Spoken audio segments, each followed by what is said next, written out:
তাদেরকে তাড়া করে। অনেক জোরে ঘেউ ঘেউ করতে করতে কুকুরগুলো তাদেরকে তাড়া করে। তখনই তানজিলা অনেক জোরে চিৎকার করে ওঠে, আর চিৎকার করতে করতে তানজিলা বেহুশ হয়ে মাটিতে পড়ে যায়। ধীরে ধীরে তানজিলার পুরো শরীর নির্ভীক হতে থাকে, আর তার মুখ থেকে লালা বের হয়ে যায়, যা দেখে বাকি চারজন অনেক ভয় পেয়ে যায়। তানজিলা, এই তানজিলা, চোখ খোল, কি হয়েছে তোর তানজিলা? তুই কি খেয়েছিস? তারা যখনই স্কুল থেকে বের হওয়ার জন্য ভাগার চেষ্টা করে, সাথে সাথে স্কুলের দরজা বন্ধ হয়ে যায়, আর হঠাৎ করেই তাদের সামনে সিয়া এসে হাজির হয়। কোথায় যাচ্ছিস তোরা? তোরা কোথাও যেতে পারবি না, কোথাও না। চল আমার সাথে। সিয়া, সিয়া, আমরা তোর বন্ধু, আমাদের সাথে এভাবে কেন কথা বলছিস? আর আর তোর চোখগুলো এমন লাল হয়ে গেল কিভাবে? তুই কি এই স্কুলের ভূতের কবলে পড়েছিস? ভূত কি তোকে বশ করে নিয়েছে সিয়া? দেখ সিয়া, তানজিলা আমাদেরকে ছেড়ে চলে গিয়েছে, তার উপর তুইও ভূতের বশে। দয়া করে আমাদেরকে যেতে দে, প্লিজ আমাদেরকে যেতে দে। সিয়া, টিয়া আর সুমির একটা কথাও শোনে না। বন্ধুরা, তোমরা তোমাদের নাম কমেন্ট বক্সে কমেন্ট করে জানাও, কারণ তোমাদের নাম দিয়েই তৈরি হবে আমাদের পরবর্তী কার্টুন ভিডিও। আর তাদেরকে টেনে হিচড়ে খেলার মাঠে নিয়ে আসে।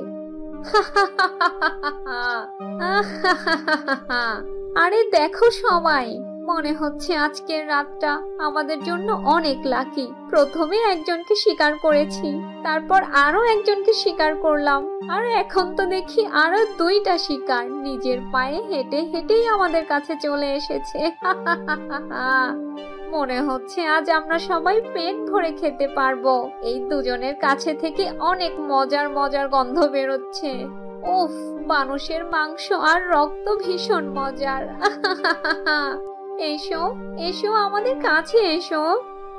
মাঠের সব ভূত স্টুডেন্টরা ধীরে ধীরে সুমি আর টিয়ার দিকে এগোতে থাকে, যা দেখে সুমি আর টিয়া ভীষণ ভয় পেয়ে যায়, আর বাঁচাও বাঁচাও বলে অনেক চিৎকার করতে থাকে। কিন্তু ওই স্কুলে তাদেরকে বাঁচানোর জন্য কেউ ছিল না, আর রাতের বেলা স্কুলের আশেপাশেও কেউ আসে না, ফলে তাদেরকে সাহায্য করার জন্য কেউ ছিল না। তারা ভীষণ চিৎকার করে কান্না করছিল।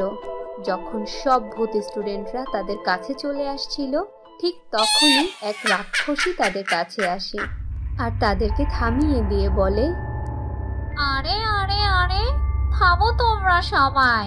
বহু বছর পরে আমাদের এই স্কুলে মানুষ প্রবেশ করেছে, তোমরা এদের স্বীকার করতে পারো না? এই মানুষগুলো আমাদের অনেক কাজে আসবে।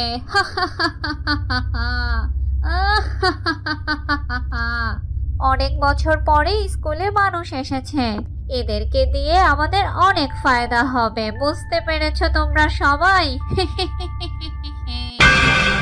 এই কথা বলে রাক্ষসী আর সেই সব ভূত স্টুডেন্টরা সুমি আর টিয়াকে একটি ক্লাসরুমে নিয়ে আসে, আর তারপর রশি দিয়ে তাদের হাত পা বেঁধে রাখে। টিয়া আর সুমি ভীষণ ভয় পেয়ে যায়, আর ভয়ে কাঁদতে কাঁদতে তাদের বেহাল অবস্থা। তারা চিৎকার করতে থাকে, কিন্তু তাদেরকে সাহায্য করার জন্য কেউ আসে না। এসব এসব কি হয়ে গেল? আমরা তো কোনোদিনও স্বপ্নেও ভাবিনি যে আমরা এই ভূতুড়ে স্কুলে এসে ফেঁসে যাব। বেঁচে থাকলে স্কুলের এই ভয়ানক রাতের কথা আমি সারা জীবনেও ভুলবো না, কখনো না। ওই রাক্ষসী আর ওই ভূত স্টুডেন্টরা আমাদেরকে এখান থেকে ছাড়বে, তারপর তো বেঁচে থাকার কথা বলবি। আমার কাছে একটুও মনে হয় না আমরা এখান থেকে প্রাণে বেঁচে ফিরতে পারবো। সিয়া আর তানজিলার মতো আমরাও এদের হাতে শিকার হব রে, কিন্তু আমি তা চাই না। হ্যাঁ রে টিয়া, ময়না, আচ্ছা আমাদের সাথে তো ময়নাও ছিল, ময়না কোথায় গেল? তখনই হঠাৎ করে তারা কারো পায়ের আওয়াজ শুনতে পায়। একটু পরে ক্লাসরুমের দরজা খুলে যায়, যেই রুমে সুমি আর টিয়া হাত পা বাঁধা অবস্থায় ছিল। তারা ভয়ে জুবুথুবু হয়ে যায়, কিন্তু তারা স্বস্তির নিঃশ্বাস ফেলে, কারণ তাদের সামনে ময়না দাঁড়ানো ছিল। ময়নাকে দেখে তারা স্বস্তির নিঃশ্বাস ফেলে। ময়না জলদি করে তাদের হাত পায়ের বাঁধন খুলে দেয় আর তাদেরকে নিয়ে বাইরে বের হয়ে আসে। স্কুলের বাইরে বের হয়ে তারা অনেক বড় একটি নিঃশ্বাস ফেলে। তবে সিয়া আর তানজিলার জন্য তাদের অনেক কষ্ট হতে থাকে। ময়না, ময়না, তুই যদি না থাকতি তাহলে আজ আমরা প্রাণে বাঁচতাম না রে। আর তারপর আমরাও সিয়া আর তানজিলার মতো ভূত হয়ে ওদের মতো খারাপ কাজ করতাম। ভালো হয়েছে তুই সুযোগ বুঝে লুকিয়ে পড়েছিলি আর সঠিক সময়ে এসে আমাদেরকে উদ্ধার করেছিস। সত্যি এই স্কুল অনেক ভয়ানক। গ্রামবাসীরা ঠিক কথাই বলতো। প্রথমে তো তাদের কথাই আমি বিশ্বাস করতাম না। তারপর তারা তিনজন বাড়ির দিকে রওনা হয়। তখনই হঠাৎ করে রাস্তার মাঝে সিয়া আর তানজিলা এসে হাজির হয়। তাদের দুজনকে দেখতে ভীষণ ভয়ঙ্কর লাগছিল। তাদেরকে দেখে সুমি, টিয়া আর ময়না ভীষণ ভয় পেয়ে যায়। দেখ দেখ, আমরা জানি যে তোরা দুইজন মরে গিয়েছিস আর এখন তোরাও ভূত হয়ে গিয়েছিস। একটু মনে করে দেখ, আমরাও এক সময় অনেক ভালো বন্ধু ছিলাম। কেউ কি তার নিজের বন্ধুকে এভাবে মেরে ফেলে বল? দেখ, আমরা অনেক কষ্ট করে ওই স্কুল থেকে প্রাণ নিয়ে বের হয়ে এসেছি। আমরা দ্বিতীয়বার আর ওই স্কুলে যাব না রে। প্লিজ দয়া করে তোরা আমাদেরকে ছেড়ে দে, আমাদেরকে যেতে দে প্লিজ। তোদেরকে ওই স্কুলে যেতেই হবে। সবাই তোদের জন্য অপেক্ষা করছে। তোরা কি তোদের বন্ধুকে সাহায্য করবি না? তোরা কি স্কুলের ভুতুড়ে স্টুডেন্টদের সাহায্য করবি না যাদেরকে তোরা দেখেছিস? সাহায্য? তোদেরকে আমরা কিভাবে সাহায্য করব? আর ভূত স্টুডেন্টদেরকে সাহায্য করব মানে? তোরা এসব কি বলছিস? আমরা তো কিছুই বুঝতে পারছি না। তোরা আমাদেরকে মেরে ফেলবি না তো?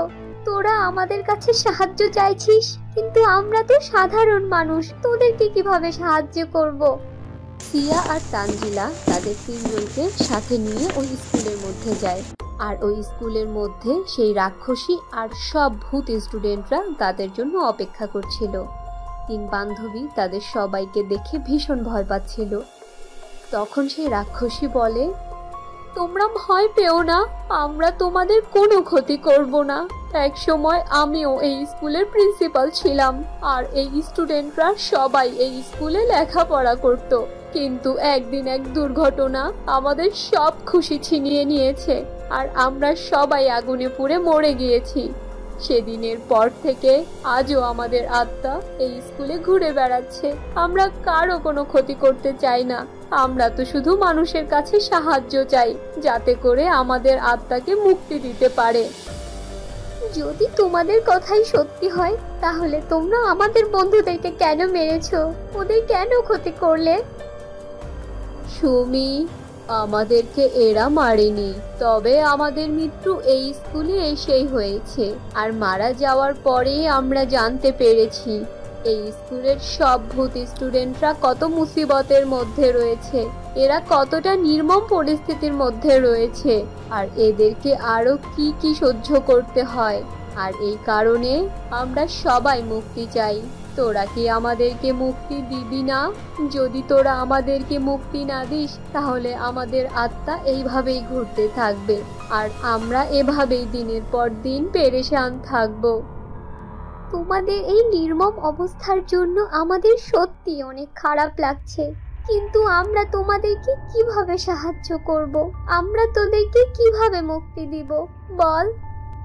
আমাদের সবার মৃত্যুর জন্য দায়ী এই গ্রামেরই জমিদার, কিন্তু সে মারা গিয়েছে। তবে তার নাতি এখনো বেঁচে আছে। যদি তোমরা তাকে এই স্কুলের ভেতরে নিয়ে আসো তাহলেই আমাদের আত্মা মুক্তি পেয়ে যাবে। ময়না, সুমি আর টিয়ার তাদের বাকি দুই বন্ধু আর সেই ভূতদের জন্য ভীষণ খারাপ লাগে।